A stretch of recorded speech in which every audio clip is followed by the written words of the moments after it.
నమస్తే, welcome to V news Telangana. బులెటిన్ల ముందుగా హెడ్లైన్స్ చూద్దాం.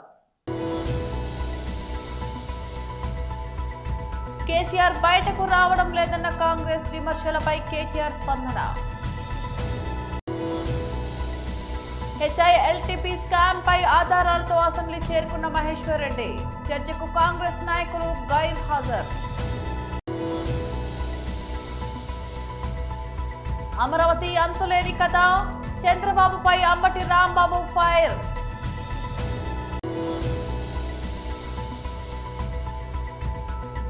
నోవాటల్ బుక్ ఆఫ్ రికార్డ్స్ లో అల్లు అర్జున్ కూతురు అర్హ.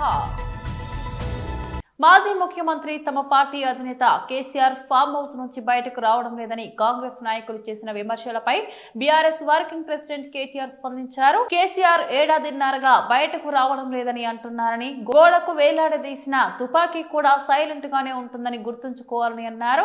నాయకుడు ఎప్పటికైనా నాయకుడేనని కేటీఆర్ వ్యాఖ్యానించారు. పార్టీ మారిన 10 మంది ఎమ్మెల్యేలు రాజీనామా చేసి వస్తే అప్పుడు అసలు విషయం తెలుస్తుందని అన్నారు. తెలంగాణ తల్లిని అవమానించే ప్రయత్నం కాంగ్రెస్ చేస్తుందని ధ్వజమెత్తారు. తెలంగాణ తల్లిని తీసి కాంగ్రెస్ తల్లిని పెట్టారని ఆగ్రహం వ్యక్తం చేశారు. అదే చోట తిరిగి తెలంగాణ తల్లిని పెట్టే బాధ్యత తమదే అన్నారు. ఒక సకల జనుల సమ్మె, ఒక వంట వార్పు, ఆధునిక ప్రపంచం ఎన్నడూ చూడని అపురూపమైన పోరాటాలు ఎన్నో కేసీఆర్ గారు మనకు పరిచయం చేశారు. అట్లాగే ఒక్క పిలుపునిస్తే గడ్డిపోచల లెక్క పరేషిను మన టీఆర్ఎస్ ఎమ్మెల్యేలు ఎన్నో సందర్భాలలో ఎంపీలు రాజీనామా చేశారు. ఇలా మన పార్టీలోకి వెళ్ళి గెలిచిన వాళ్ళు ఒక 10 మంది అవతలు ఉన్నారు. ఏ పార్టీలు ఉన్నారో చెప్పుర్రా అంటే వాడు చెప్పే ధైర్యం కూడా లేదు. వాళ్ళు కూడా మాట్లాడుతారు. 7 అంటే 7 ఉండాలని ఒక గాడినే ఉన్నామంటారు. వీళ్ళు కూడా నాయకులు, వీళ్ళకి మనం భయపడాలి. దమ్ముంటే రాజీనామా చేసి రా. 10 మందిని తీసుకున్నాడు కాదు, దాచిపెట్టుడు కాదు, స్పీకర్ అర్రలా దాచిపెట్టుకుడు కాదు, రాజీనామా చేసి ప్రజాక్షేత్రంలోకి రా. ఎవలేందో నీళ్ళేందో పాలేందో తేలిపోతాయి. తెలంగాణ ప్రజలు తీర్పు చెప్తారనే మాట ఇవాళ నేను దీక్షా దివస్ సందర్భంగా రేవంత్ రెడ్డిని సవాల్ చేస్తా ఉన్నా. ఉద్యమ పార్టీని మింగేయడానికి కాంగ్రెస్ పార్టీ కుట్రలు కుతంత్రాలు ఎన్నో చేసింది. మన 10 మంది ఎమ్మెల్యేలని ఇవాళ మొదటిసారి కాదు కాంగ్రెస్ తీసుకున్నాడు. 2004లో 5లో కూడా తీసుకుపోయినరు.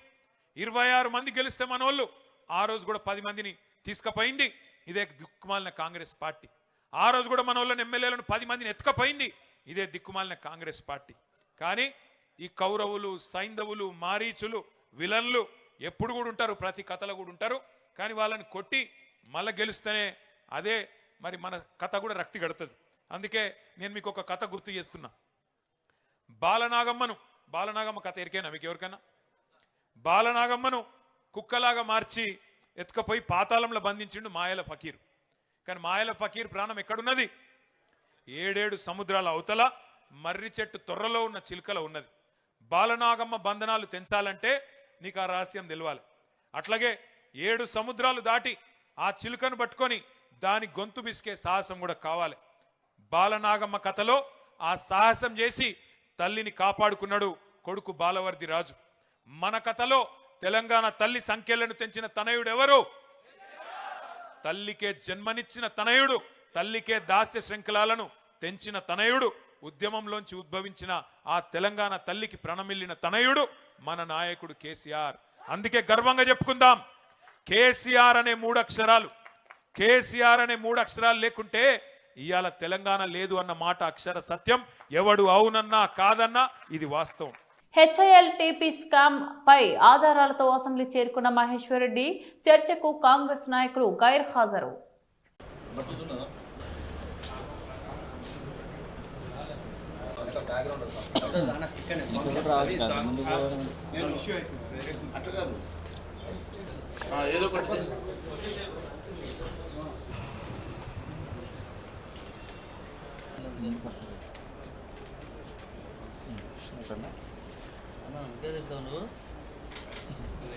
అన్న ఇప్పుడు ఉత్తమ్ కుమార్ రెడ్డి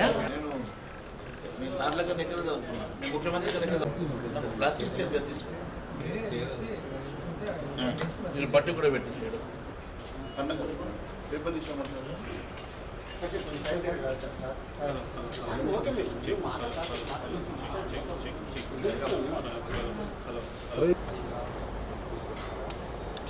ఈరోజు భారతీయ జనతా పార్టీకి అవగాహన లేదని మాట్లాడినటువంటి మంత్రి ఉత్తమ్ కుమార్ రెడ్డి గారు రాష్ట్ర ప్రయోజనాల కోసమే పనిచేస్తున్నామని చెప్పినటువంటి బట్టి విక్రమార్క గారు సబ్ కమిటీ ద్వారానే జీవో ఇచ్చామని చెప్పినటువంటి మంత్రులకి నిన్న భారతీయ జనతా పార్టీకి అవగాహన లేదని చెప్పినటువంటి మంత్రి ఉత్తమ్ కుమార్ రెడ్డి గారికి నేను ఛాలెంజ్ చేసి ఈరోజు ఉదయం 11 గంటల నుంచి ఇప్పుడు 1 గంట దాటినా ఇప్పటి వరకు ఉత్తమ్ కుమార్ రెడ్డి గారు రాలేదు. కనీసం వస్తాన సమాచారం ఇవ్వలేదు.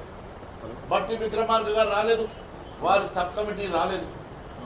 ఈరోజు అసలు సబ్ కమిటీ వేయకుండా సబ్ కమిటీ వేసినట్టు సబ్ కమిటీలో మేము కూడా భాగస్వామ్యం చెప్పుకునేటువంటి మంత్రులారా, మీరు అబద్ధాన్ని కూడా గట్టిగా చెప్పే ప్రయత్నం చేస్తూ ఉన్నారు.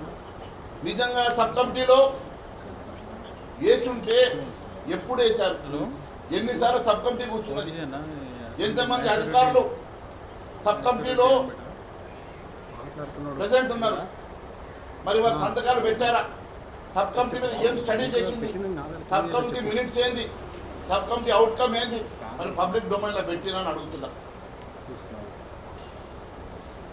ఈ సబ్ కమిటీలో ముఖ్యమంత్రి గారు తెలివిగా 4 సబ్ కమిటీ మెంబర్స్గా వేసిండ్రు. నేను ఒకటే అడుగుతా ఉన్నాను, 4 దుష్ట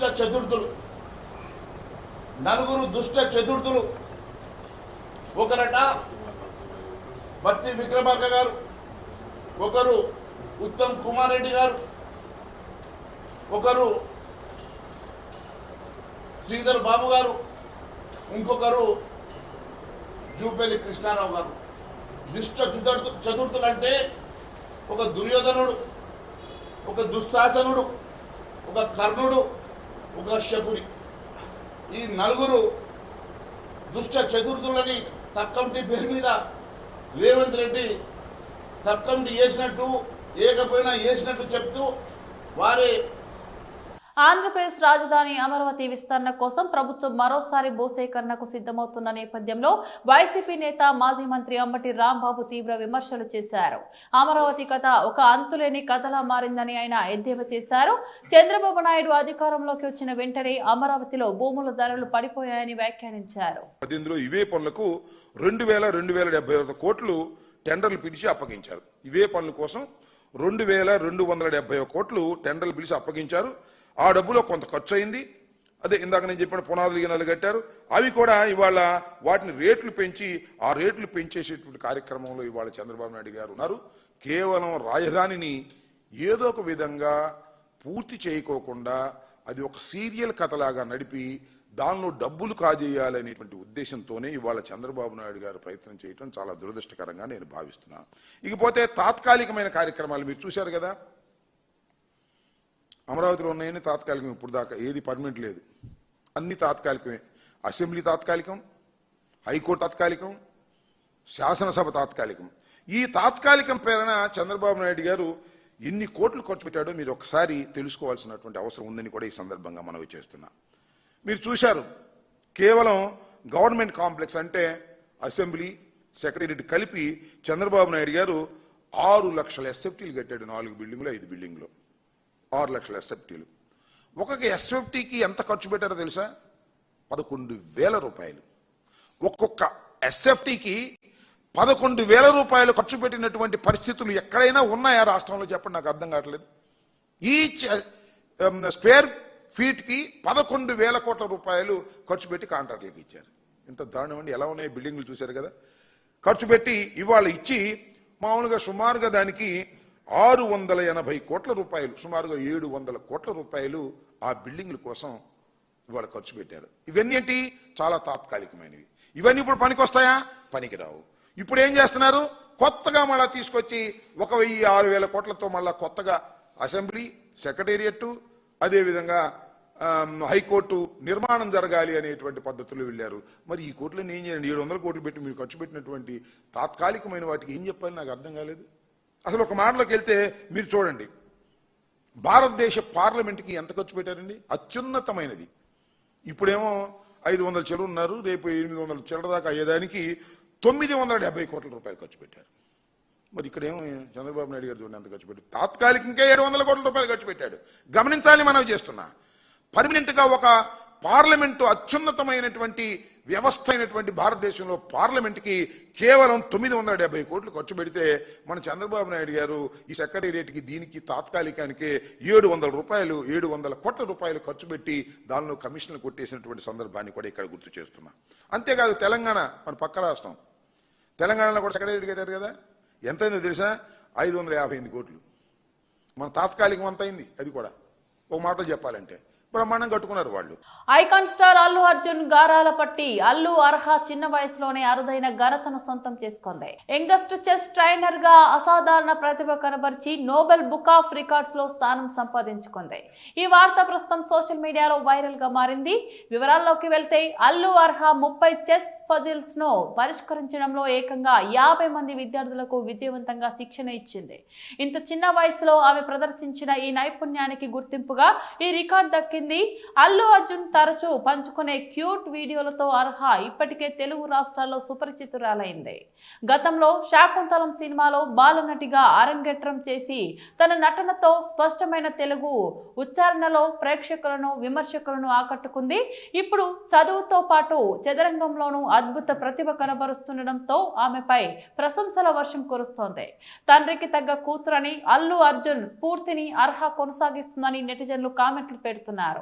గోదావరి కని పట్టణంలోని దీక్షా దివస్ వేడుకలను ఘనంగా నిర్వహించారు. తెలంగాణ రాష్ట్ర సాధన కోసం కేసీఆర్ చేపట్టిన ఆమరణ నిరాహార దీక్షను పురస్కరించుకొని చేపట్టిన దీక్షా దివస్ ను ఘనంగా నిర్వహించారు.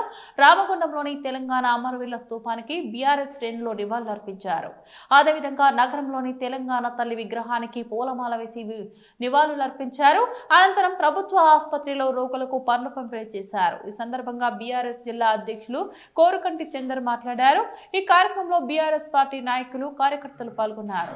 తెలంగాణ మన వీరులకు జోహార్ జోహార్. తెలంగాణ మన వీరులకు జోహార్ జోహార్. జై తెలంగాణ జై తెలంగాణ జై తెలంగాణ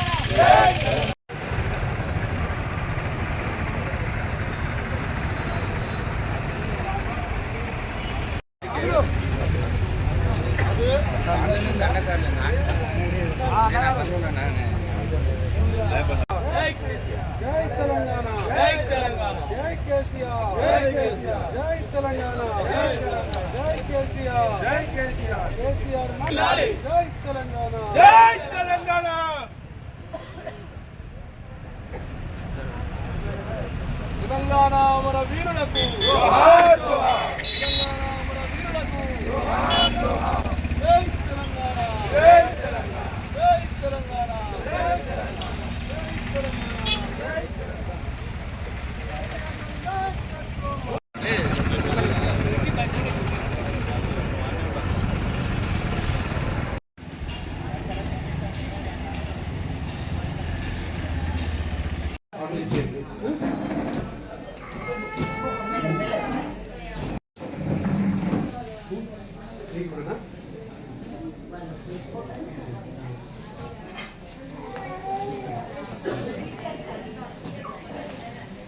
కేసీఆర్ గారి దీక్షా ఫలితం, అనేక మంది ఉద్యమకారుల ఆత్మ బలిదానాల ఫలితమే, అమరవీరుల ఫలితమే ఈ తెలంగాణ రాష్ట్రం. తెలంగాణ ఉద్యమం 50 ఏళ్ల ఈ యొక్క ఉద్యమ సాధన పోరాటం కేసీఆర్ గారు నవంబర్ 29 నాడు అమర నిరాహార దీక్ష చేయడంతో మలుపు తిప్పింది. తెలంగాణ ప్రజలందరినీ కూడా ఒక్కటి చేసింది. కులాలు లేవు, మతాలు లేవు, పార్టీలు లేవు, జెండాలు లేవు. అందరి లక్ష్యం కూడా తెలంగాణ రాష్ట్రం అనేటువంటి ఒక గొప్ప ఆలోచనను తెచ్చినటువంటి దీక్ష కేసీఆర్ గారి నవంబర్ 29 నాటి దీక్ష. ఈ దీక్ష ఫలితమే ఆనాడు కేసీఆర్ గారు అమరని తెలంగాణ వచ్చుడా కేసీఆర్ చచ్చుడా అన్నటువంటి దీక్ష పూనుకున్నటువంటి ఆ సందర్భంలోనే ప్రతి ఒక్క గడప కదిలినటువంటి సందర్భంలో కాంగ్రెస్ కు సంబంధించినటువంటి నాయకత్వం అంతా కూడా ఇలా తెలంగాణ రాష్ట్రంలో మనకు నూకలు చెల్లినవి, తెలంగాణ రాష్ట్రం ఇవ్వకపోతే మనకు ఇలా ఆ భారతదేశంలో ఎక్కడ కూడా మమ్మల్ని చూసేటువంటి పరిస్థితి ఉండదని చెప్పేసి ఇలా గడగడలాడించి ఈ యొక్క తెలంగాణ రాష్ట్రాన్ని కేంద్రాన్ని మెడలు వంచి తెలంగాణ రాష్ట్రాన్ని తెచ్చినటువంటి దీక్ష ఈ యొక్క నవంబర్ 29 కేసీఆర్ గారి దీక్ష, అమర నిరాహార దీక్ష. అందుకే దీక్షా దివాస్ ను ఈరోజు తెలంగాణ రాష్ట్రంలో ఉన్నటువంటి మూలన వాడన ప్రతి గ్రామాన ప్రతి ఒక్కరు కూడా ఘనంగా నిర్వహిస్తున్నటువంటి ఈ యొక్క సందర్భంలో ప్రతి ఒక్కరు కూడా ఇలా ప్రతిజ్ఞలు మోది ప్రతి ఒక్కరు కూడా మళ్ళీ మాకు కేసీఆర్ గారు ముఖ్యమంత్రి అయితేనే ఈ తెలంగాణ రాష్ట్రం అభివృద్ధి చెందుతుందని ఇలా ప్రతిజ్ఞలు మోదుతున్నటువంటి ఈ యొక్క సందర్భంగా ఆ దీక్షా దివాస్ సాక్షిగా మళ్ళీ మన పోరాట స్ఫూర్తిని పోరాట పటిమను ముందుకు నడుద్దాం. తప్పకుండా తెలంగాణ రాష్ట్రంలో కేసీఆర్ పాలనను తెద్దామని సందర్భంగా నేను తెలియజేస్తా ఉన్నాను. ఏపీలో ఏపీ డిఐసి అభివృద్ధి అడుగులు పడుతున్నాయి. చంద్రబాబు లోకేష్ పరిశ్రమల కల్పనకు పెద్దపీట వేశారు. P4 విధానంలో అభివృద్ధి చేయాలని ప్రభుత్వం నిర్ణయించింది. పరిశ్రమలకు ఇండస్ట్రియల్ పార్కులకు పెద్దపీట వేయాలని నిర్ణయం. ఏపీ ఐడిసి నుండి లోన్లు ఇవ్వాలని నిర్మించాం. 16 లక్షల కోట్లతో వైజాగ్ లో MOU చేసుకోవడం జరిగింది. ఏపీ ఐడిసికి మంచి రోజులు వచ్చాయి. 2 నెలల్లో పూర్తి స్థాయిలో ప్రభుత్వం నిర్ణయం మేరకు అభివృద్ధితో ముందుకు పెండింగ్ బకాయిలపై నోటీసులు ఇచ్చి రికవరీలు చేస్తున్నాం. అందరూ కూడా ధన్యవాదాలు. అలానే ఏపీఐడిసి అనేది 1960లో రాష్ట్ర ప్రభుత్వం ఆ రోజుల్లో ఉన్నటువంటి ఇండస్ట్రీలకి కోఆపరేట్ చేయాలని చెప్పేసి, ఫైనాన్షియల్ కోఆపరేషన్ చాలా అవసరం అని చెప్పేసి అక్కడ ఉన్నటువంటి పరిశ్రమలకి బ్యాంకింగ్ సెక్టర్ అప్పట్లో ప్రైవేట్ సెక్టర్లు ఎక్కువగా ఉండటం వల్ల వాళ్ళు కూడా అంత కోఆపరేషన్ చేయకపోవటం వల్ల ఒక ఇండస్ట్రియల్ డెవలప్మెంట్కి గవర్నమెంట్ నుంచే సపోర్ట్ చేయాలని చెప్పేసి ఏర్పడినటువంటి ఈ ఏపీఐడిసి అంచెలంచెలుగా ఆ రోజుల్లోనే దాదాపుగా 792 కంపెనీస్కి అప్పుడున్నటువంటి స్టార్టింగ్ స్టేజ్లో ముఖ్యంగా గవర్నమెంట్ మీద ఆధారపడే పరిశ్రమలన్నీ కూడా ఉండేవి. అప్పుడు ఉన్నటువంటి అవసరం బట్టి దాదాపుగా 344 crores, అంటే ఇప్పుడు దాదాపుగా 1000 crores వేసుకోవచ్చు. 344 crores ఇప్పటి వరకు ఏపీఐడిసి నుంచి పరిశ్రమలకి లోన్ల ద్వారా ఇవ్వటం జరిగింది.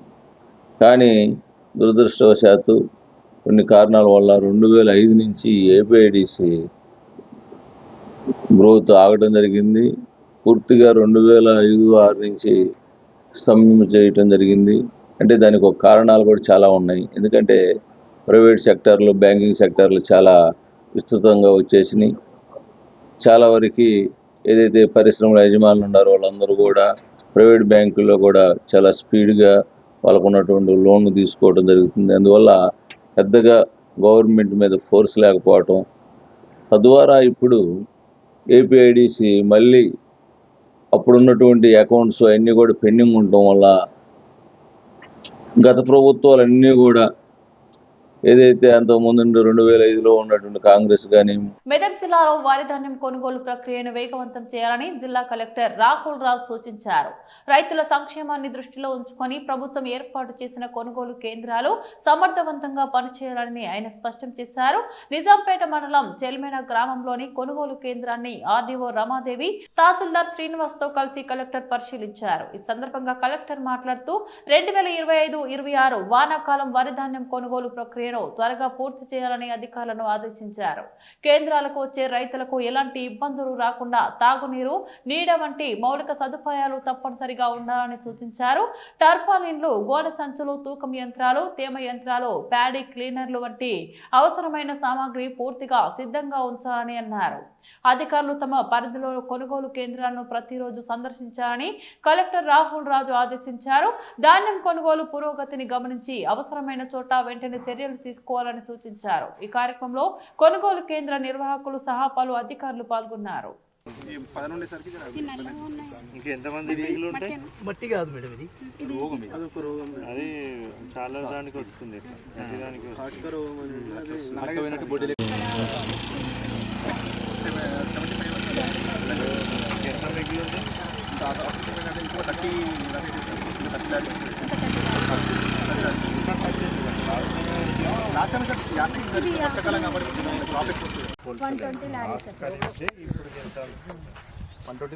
అప్పుడు 120 లారీస్ ఎంత పోయేటుంది?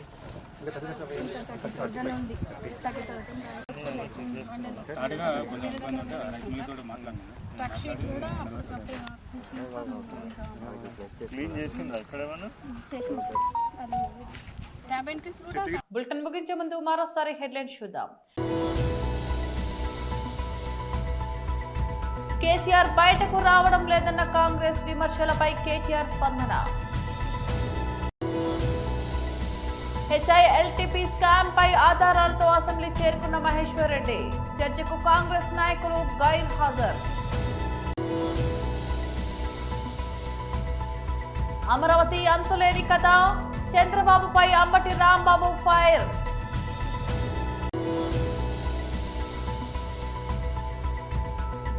నోవాటల్ బుక్ ఆఫ్ రికార్డ్స్ లో అల్లు అర్జున్ కూతురు అర్హ. ఇవి బులెటిన్ అప్డేట్స్. మరో బులెటిన్ లో మళ్ళీ కలుద్దాం. అంతవరకు సెలవు. నమస్తే.